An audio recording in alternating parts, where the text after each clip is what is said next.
Well, hi, and finally, welcome back to a boat called Wanda. It's been a long time since the last update. It's probably about 3 months, and so obviously this is a lot longer than I thought. I imagined I'd be away for about 6 weeks, but as it's turned out, it's been closer to 3 months. So anyway, here I am, back, ready to go. Well, don't know about that. To be honest, as I walked in and I just took stock of everything that I've got left around me, as you can see here, I kind of have felt pretty overwhelmed with how much work I've got left to do, how much of a state everything is in, just the fact that there's bits of my boat all over the place. I'm really not quite as motivated to get back into it as I hoped I might have been, and at this stage I'm feeling like I could almost walk away from it, to be honest.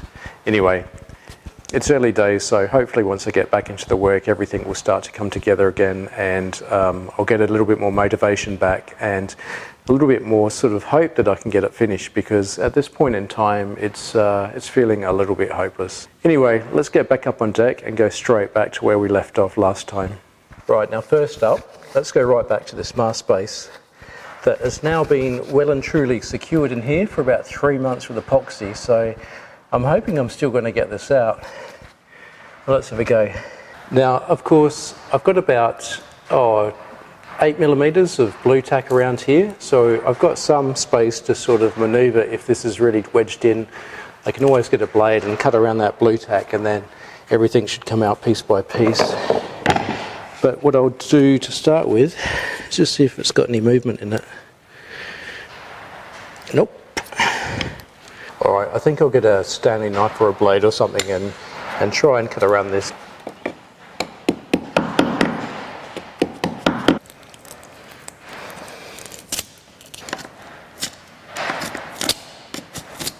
Let's try a little bit of metal on metal.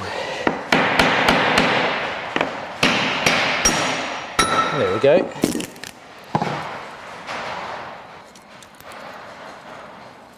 Right, time to get some sanding equipment out.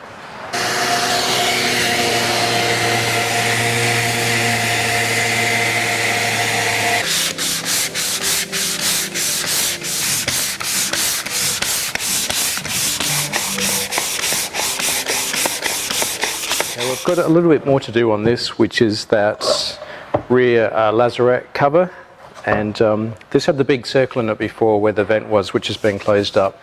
What I need to do next with this is, because it had the teak on it, it had a real sort of square edge to it. It had teak on this side and then teak on this side, and it was sort of square.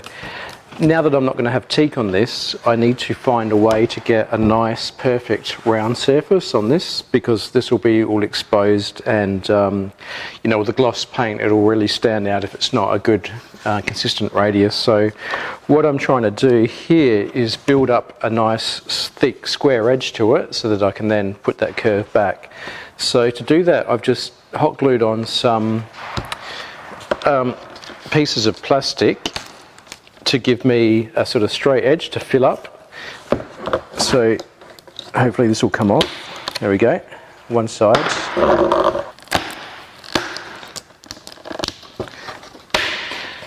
Yeah, that's good. I've got both of the end sides done. I can just sand back that rough bit. And now I need to do this side here. I've clamped up this piece of plastic right angle here to give me a straight edge. And now I'm just going to fill up this cavity with some thickened epoxy. This is 407, to try and sort of square this off, so then I can come back and start rounding it over to get a nice round corner to it. I just have to sort of try and work it into that.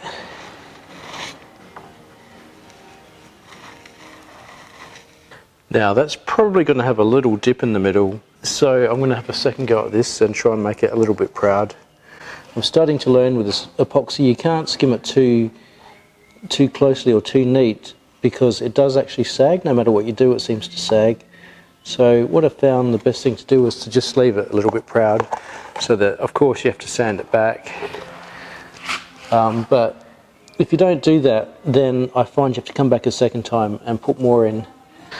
Okay, so if I come back once that's dry and knock it all back, That should give me a nice square edge here, so when I take this off, I've got something to work with. Okay, well I've sanded this all back, and I'm really happy with it. It's nice and smooth. I've got that really nice curve back to it, so I can get this all primed and painted now. There's one last thing I need to do here, and that's create a little bit of a radius around here where I've knocked this all back.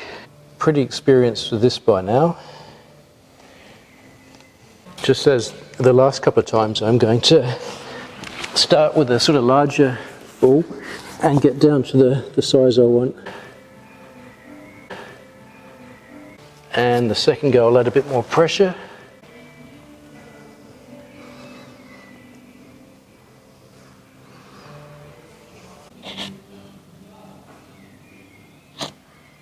Okay, so I think this is done. Last step based, finished. Okay, well this is everybody's favourite part of the update. It's time to open up yet another tool.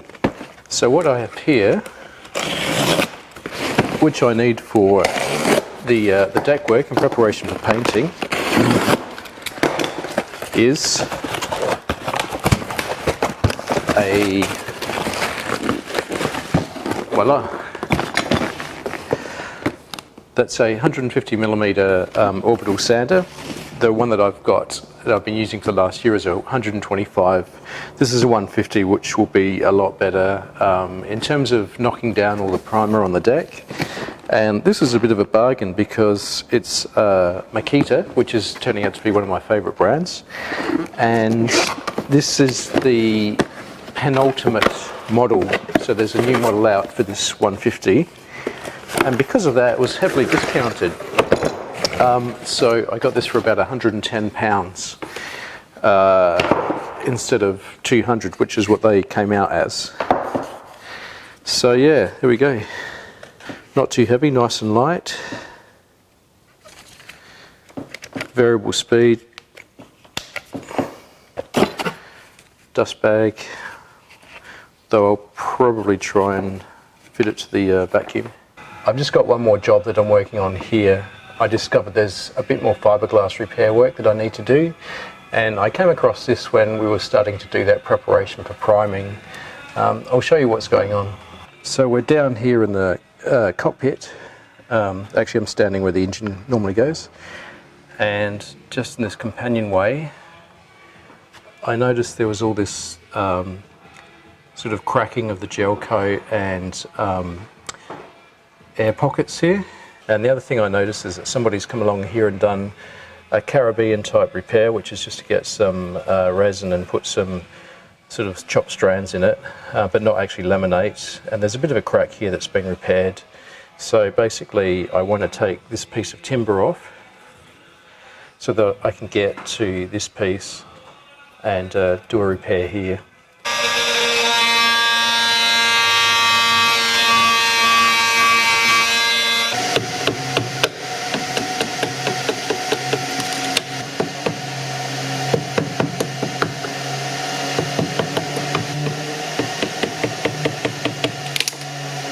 Well, I've just uncovered some more Caribbean sin. There's another botched up repair job here that is now fully exposed that now that I've got this piece of teak off. So let's just have a bit of a closer look at what's going on here. The reason I call it Caribbean sin is they seem to really love putting on this mixture, which I think is called P40 or something, but it seems to be a mixed up, not even epoxy, maybe it's polyester resin with some fibre strands in it, and it's just basically slapped on here and sort of not even skimmed, just sort of troweled back, and then that piece of wood was just kind of like stuck on around it. So what I want to do is bring it all back, and then I'll probably have to laminate this again. Okay, so let's see how this is. I'll take this off. Hopefully this will just come out. There we go.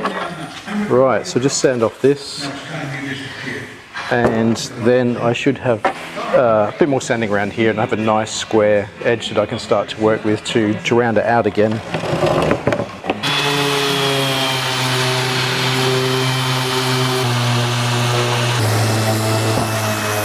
So basically I've got a really nice flat edge to this. You can see that I've built up the side here. I've rounded out the corners. This edge is nice and flat, and then I've rounded out this corner as well. So I've got a perfectly square edge now with sort of rounded corners. Okay, now to the next part is something that I'm actually looking forward to, because I get to use my favourite tool so far, which is my router table. So let me just go and get that set up.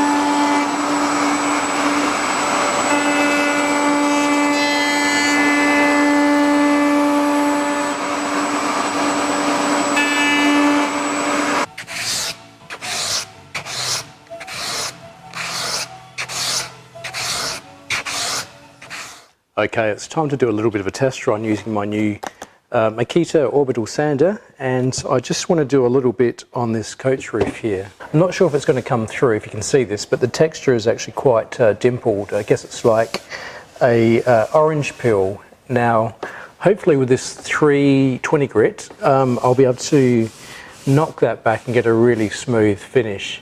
So yeah, let me just do a little test patch here and see how it works out.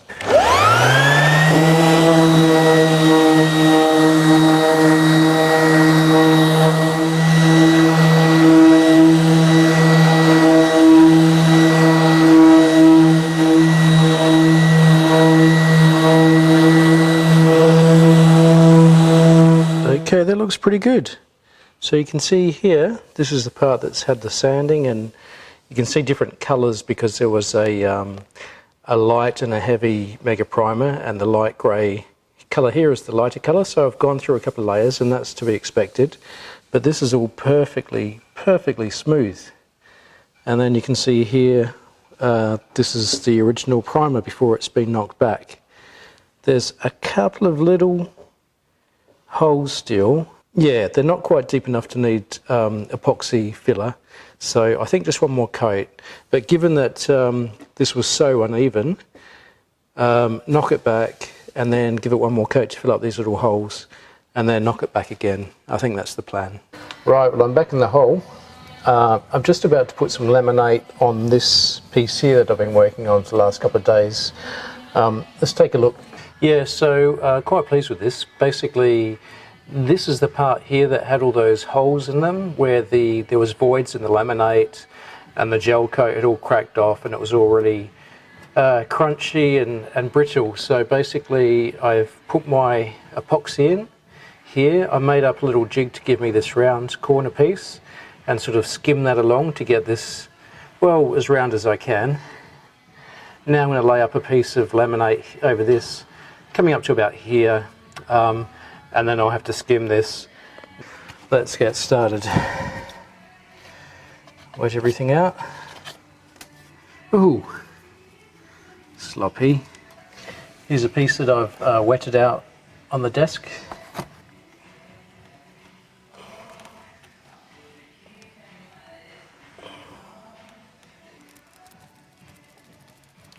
That's nice and translucent.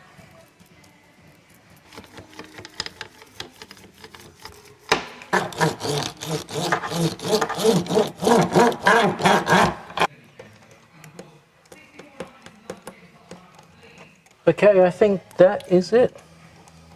Now, I've learnt this lesson before.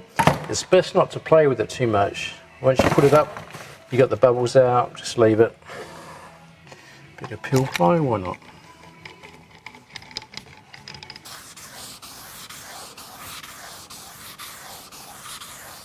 Well, welcome to my private little hell of never-ending sanding.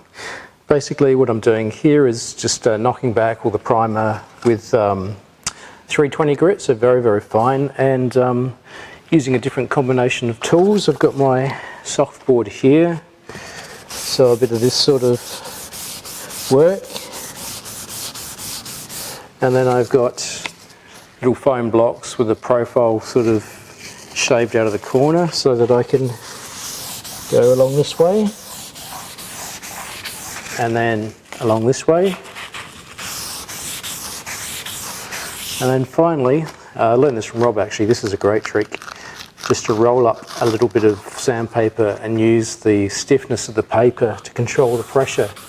And just that will sort of find its way into that radius corner to get the perfect angle there. So basically what we've done, and we being me and Rob, because we've spent about 3 days on this, in between all the other bits I've been showing you, is we've taken our DAs or orbital sanders and 320 grit, done the whole deck, and by hand we've done the toe rail, and this, I'm just doing this radius now on the coach roof. And basically I've timed it, it takes about an hour to do 1 metre.